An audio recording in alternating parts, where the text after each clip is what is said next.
மகாராஜாடா. மகாராஜாவா?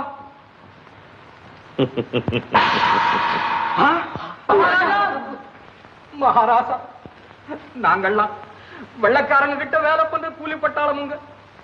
நீங்க அவங்களுக்கு வரி கட்ட மறுக்கிறதுனால உங்க ஊர்ல கொள்ள அடிச்சு குழப்பம் உண்டாக்கணும்னு கலெக்டர் துறை உத்தரவுங்க.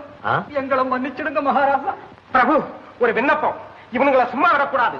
முதல்ல இந்த கைக்கூலி பசங்களை நசுக்கணும். பாவம், பசி நிறைந்தவர்கள், பகுத்தறியும் நிலையில் இல்லாதவர்கள். அதிகாரம் அவர்களை மிரட்டுகிறது. எதிர்க்க வலுவற்றவர்கள் வேறு என்ன செய்வார்கள்? சரி, நீங்கள் எல்லாம் போய் வாருங்கள். மகாபிரபு, இந்த நன்றியை மறக்க மாட்டோமுங்க. இனிமே உயிர் போனாலும் நாங்க இந்த மாதிரி காரியம் எல்லாம் செய்ய மாட்டோமுங்க. மகாராசா, இந்த ஊர் கலெக்டர் துறை எட்டப்ப ராசாவை அவங்க வசப்படுத்த முயற்சி பண்ணிக்கிட்டு இருக்காரு. அவரை பத்தி சிபாரிசு பண்ண இப்போ சென்னப்பட்டணத்து பெரிய துறை